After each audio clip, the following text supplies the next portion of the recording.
Hello guys, welcome to and mentors. I hope कि आप लोग अच्छे होंगे। मैंने पिछले वीडियोस में बताया था कि ग्राफिक डिज़ाइन होता क्या है, उसमें कौन कौन से सॉफ्टवेयर आते हैं। तो आज हम लोग स्टार्ट करेंगे फ़ोटोशॉप, क्योंकि मैंने पिछले वीडियोस में बताया था कि फ़ोटोशॉप भी एक ग्राफिक का सॉफ्टवेयर है। ग्राफिक के software Illustrator, Corel Draw, InDesign, ये सारे ग्राफिक्स के सॉफ्टवेयर हैं। तो ये सारे सॉफ्टवेयर जो है adobe Illustrator, Corel Draw, InDesign, ये सब वेक्टर ग्राफिक सॉफ्टवेयर है। एंड फोटोशॉप जो है वो एक रास्टर ग्राफिक सॉफ्टवेयर है। ये बेसिकली फोटोशॉप एडिटिंग सॉफ्टवेयर है, जिसमें हम लोग डिज़ाइनिंग भी करेंगे, एडिटिंग भी करेंगे। तो हम लोग आपको एडिटिंग, डिज़ाइनिंग सारी चीज़ इसमें सिखाएंगे कि कैसे डिज़ाइनिंग करना है, कैसे एडिटिंग करना है। तो चलिए स्टार्ट करते हैं। ये मेरा फ़ोटोशॉप का इंटरफेस है। ये मैंने फ़ोटोशॉप का एक पेज खोला है। चलिए स्टार्ट करता हूँ नया पेज लेकर। ये मेरा, मैं नया कोई डॉक्यूमेंट लेता हूँ तो इस तरीके का मेरा इंटरफेस खुलता है। तो इसका शॉर्टकट की होता है कंट्रोल एन। अगर हमारे फ़ोटोशॉप में खोल कर रखा हो, ओपन करके रखा हो, तो मेरे सामने अगर मैं कंट्रोल एन प्रेस करता हूँ नए डॉक्यूमेंट के लिए, तो मेरा इस तरीके का कुछ इंटरफेस खुल कर आता है। मेरे में कुछ रिसेंट में कुछ साइजेज आ रहे हैं जो कस्टम यहाँ पर 2000 बाई 2000 पिक्सल में है, @150 ppi। तो ये चीज़ें क्या है आप लोगों को समझ में नहीं आ रहा होगा अभी कि ये सारी चीज़ें है क्या। 72 ppi, 150 ppi, 72 ppi। तो ये एक्चुअली ये हमारा पेजेज है जो रिसेंट में हमारा जो खुला है। तो ये सारे यहाँ पर साइजेज हैं, सेव्ड है यहाँ पर। सेव, अगर हम कोई भी डॉक्यूमेंट बार बार अगर यूज़ करते हैं तो यहाँ पर हम सेव करके रख सकते हैं। फ़ोटो है तो ये साइजेज है। यहाँ पर उतना डिफ़िकल्ट कुछ है नहीं। यहाँ पर प्रिंट का साइज, लेटर, लीगल, ये सारे चीज़ें दे रखे सब अलग अलग साइजेज में। आर्ट एंड इलस्ट्रेशन, वेब के कुछ है साइजेज, जो कि हमारा वेबसाइट का पेज यहाँ पर डिज़ाइनिंग करना, लैंडिंग पेज, ये मैकबुक प्रो, ये सारे चीज़ें, वेब लार्ज, ये सारे चीज़ें वेब से रिलेटेड है जो हम लोग डिज़ाइनिंग करते हैं। तो ये सारे साइजेज यहाँ दे रखे हैं। मोबाइल का है, यहाँ पर हम लोग का जो मोबाइल के पेजेस का जो साइजेज होते हैं, तो ये सारी चीज़ें यहाँ पर दे रखी है। जो कि वेब के लिए मोस्टली हम लोग जो काम करते हैं तो वहाँ पर 72 ppi पे काम करते हैं। ये ppi है क्या, तो अभी चलिए मैं बताता हूँ। फिल्म एंड वीडियो, ये सारी चीज़ें जो दे रखी है तो मैं यूज किया हूँ, उस पर समझाता हूँ कि ये कस्टम यहाँ पर जो यहाँ पर सिलेक्ट कर रहा हूँ वो यहाँ पर भी आ रहा है। आप देखिए यहाँ पर मैं क्लिक कर रहा हूँ तो यहाँ पर भी आ रहा है। यहाँ पर क्लिक कर रहा हूँ तो यहाँ पर आ जा रहा है ये सारे। तो मैं इस पे कस्टम पे रख रहा हूँ, सारे चीज़ खुल कर आ रहे हैं। सपोज मेरा यहाँ पर ये देखिए, ये क्या है, प्रीसेट डिटेल्स। तो ये है अनटाइटल्ड 2 है। तो यहाँ पर हम, ये होता है कि अगर हम इसको कुछ भी कर देते हैं डेमो,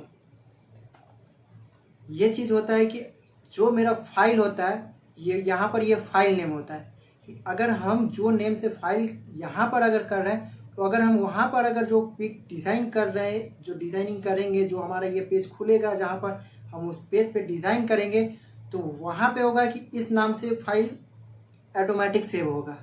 नहीं तो फिर वहाँ पर भी हम इसको चेंज कर सकते हैं। तो हम यहीं पे चेंज कर लिए। ये है विड्थ। ये विड्थ है कि आपका मतलब ये जो है विड्थ है, ये साइज है 2000 पिक्सल, हाइट है ये है दे रखा है 2000। तो यहाँ पर मेरा क्या है कि ये यूनिट्स होता है जो मेज़रमेंट, तो हमारा ये मेज़रमेंट हम पिक्सल में ले रखे हैं, यहाँ पर इंचेज है, सेंटीमीटर है, मिलीमीटर है। तो हमारा ये सारा चीज़ें होती है कि हम जो डिज़ाइन करते हैं तो इंचेज में रखते हैं, सेंटीमीटर में रखते हैं, किसी चीज़ में भी हम रख सकते हैं। तो हम ये पिक्सल में रखे हैं। ये ओरिएंटेशन, ये हमारा ओरिएंटेशन है।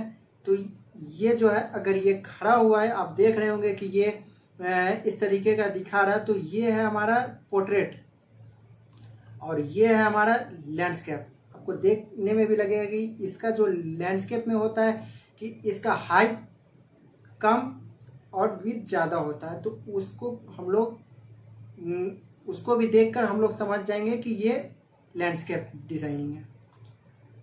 तो हमारा यहाँ पर समझ में नहीं आएगा कि यहाँ पर ये है क्या, क्योंकि विड्थ भी उतना ही है और हाइट भी उतना ही है, तो हमारा यहाँ पर कोई फ़र्क नहीं पड़ने वाला है।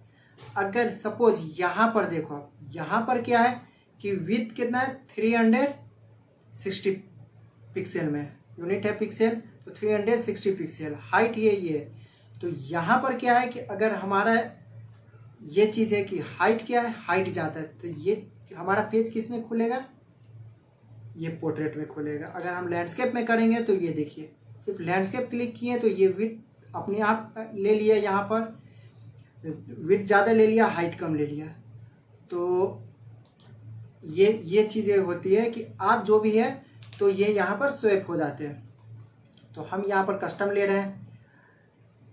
ये रेजुलेशन होता है कि आप कोई भी डिज़ाइन अगर सपोज यहाँ पर 2000 पिक्सल में किए, तो आपका अगर ये डिज़ाइन है, अगर इस साइज़ में बन गया, तो आप इसको चाहेंगे कि हम इसको बड़ा करके निकालेंगे, तो वहाँ पे क्या होगा कि ये रेजुलेशन उतना ही रहेगा। तो ये रेजुलेशन अगर हम कम करके निकालेंगे, यहाँ पर जैसे यहाँ पर आपको देख रहे होंगे कि यहाँ पर 72 ppi दे रखा है। तो यहाँ पर क्या होता है कि हम लोग जो डिज़ाइन करते हैं तो 150 रेजुलेशन में रखें, क्योंकि 150 रेजुलेशन में होता ये है कि हमारी जो इमेज की क्वालिटी होती है वो थोड़ा अगर हम जूम करेंगे तो वहाँ पर क्या होता है कि पता नहीं चलता है, छोटे छोटे पिक्सल। क्योंकि ये जो है फोटोशॉप है, एक रास्टर ग्राफिक्स है, जो कि मैंने पिछले बताया था आपको इंट्रोडक्शन में कि फोटोशॉप एक रास्टर ग्राफिक्स सॉफ्टवेयर है।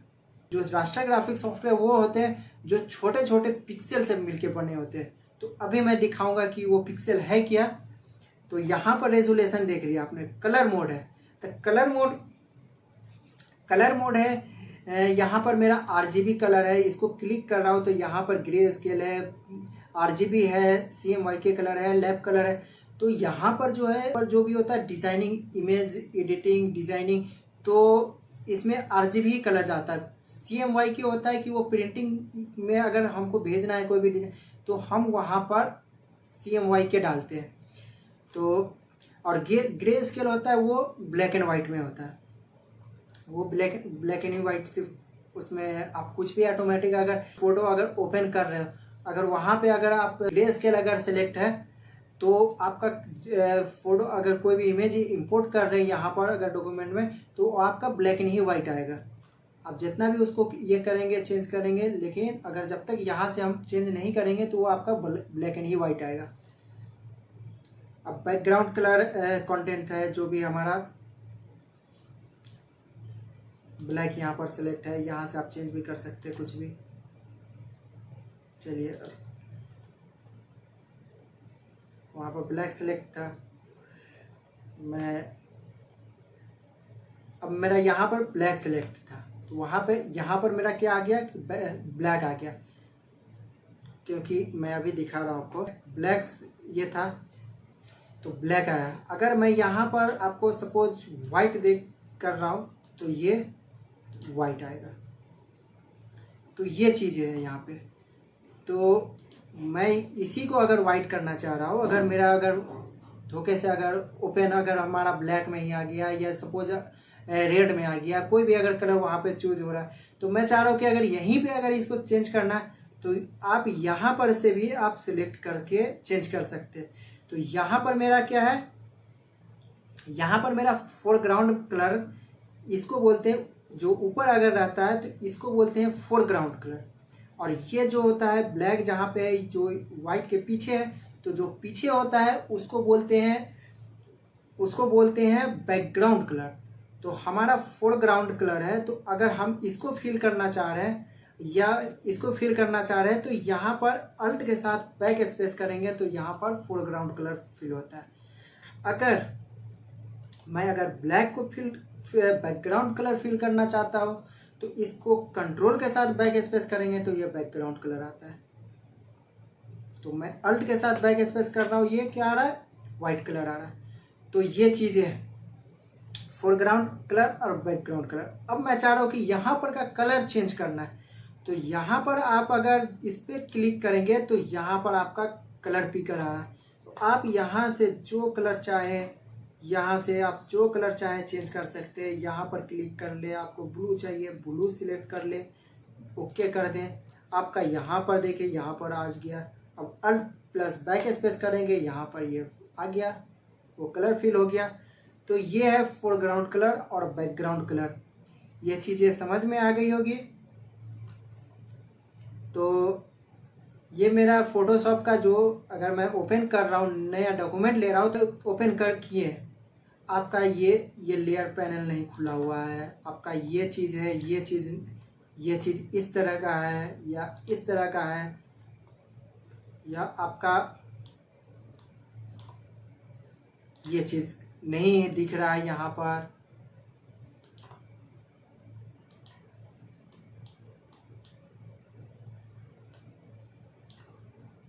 यहाँ पर ये चीज़ें नहीं है आपका, तो आपको यहाँ पर ये चीज़ें नहीं है। सपोज यहाँ पर आपका सारा यहाँ पर ब्लैंक हो गया। अब आपको समझ में नहीं आ रहा है कि हम कौन सा टूल कैसे लाएंगे। टूल यहाँ पर कुछ नहीं दिख रहा है तो हम कैसे काम करें। तो आपको कुछ इसमें विंडोज़ में जाना है। विंडोज़ में जाने के बाद आपको यहाँ पर वर्क स्पेस में जाना है। वर्क स्पेस में जाने के बाद आप यहाँ पर हमारा यहाँ पर सिलेक्ट रहता है इसेंशियल डिफ़ॉल्ट। तो डिफ़ॉल्ट पे ही हमारा जो भी होता है हम उसी पर काम करते हैं। तो हम यहाँ पर से अगर मेरा यहाँ पर से पूरा टूल्स मेनू के नीचे जितने भी ऑप्शन आ रहे थे वो सारे ख़त्म हो गए। तो मैं चाह रहा हूँ कि जैसे था वैसे, तो यहाँ पर रीसेट इसेंशियल करेंगे तो यहाँ पर मेरा जैसा था वैसा आ गया। अब ये टूल है, ये मेरा टूल क्या है, एक लाइन में है। तो ये टूल मेरा एक लाइन में है।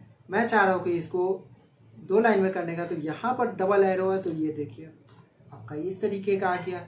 तो इस तरीके का भी आप रख सकते हैं। तो यहाँ पर सारे टूल्स इस तरीके से दिख रहे हैं। अब आपको यहाँ पर बहुत सारे ऐसे टूल्स हैं जो दिख नहीं रहे होंगे, तो वो बहुत सारे टूल्स हैं इसके। तो यहाँ पर छोटे छोटे एरो है, तो समझ जाना आप कि इसके अंदर भी कुछ टूल्स हैं जो आपको दिख नहीं रहे। तो इसको देखने के लिए आप यहाँ पर माउस ले जाएंगे और यहाँ पर कर्सर ले जाने के बाद यहाँ पर कर्सर ले जाएंगे, और कर्सर ले जाने के बाद यहाँ पर आप प्रेस करेंगे और होल्ड करेंगे तो आपको यहाँ पर दिख जाएंगे कि इसके अंदर कौन कौन से टूल्स हैं। तो फर्स्ट में आपका ऊपर में कौन सा टूल दिख रहा है, मूव टूल। उसके नीचे क्या है, आर्टबोर्ड टूल। और इसके शॉर्टकट की भी यहाँ पर है। आपको जो भी यहाँ पर क्लिक करेंगे, प्रेस करें, यहाँ पर माउस ले जाएंगे और होल्ड करेंगे, क्लिक करके होल्ड करेंगे तो यहाँ पर उसके शॉर्टकट की आ जा रहे हैं। इसको यहाँ पर क्लिक करेंगे, यहाँ पर सारे के शॉर्टकट की आ जा रहे हैं। इसके अंदर कितने टूल्स हैं वो भी आपको दिख जा रहे हैं यहाँ पर। तो वो चीज़ें हैं यहाँ पर देखिए। तो ये चीज़ें हैं। तो आई होप कि आप लोगों को समझ में आ गया होगा। ये इंटरफेस जो नया डॉक्यूमेंट लिए उस नया डॉक्यूमेंट में क्या क्या था, और यहाँ पर जब नया डॉक्यूमेंट ओपन करने के बाद जब मैं फ़ोटोशॉप में आया तो यहाँ पर मेरा इंटरफेस क्या था, वो सारी चीज़ें आपको समझ में आ गई होगी।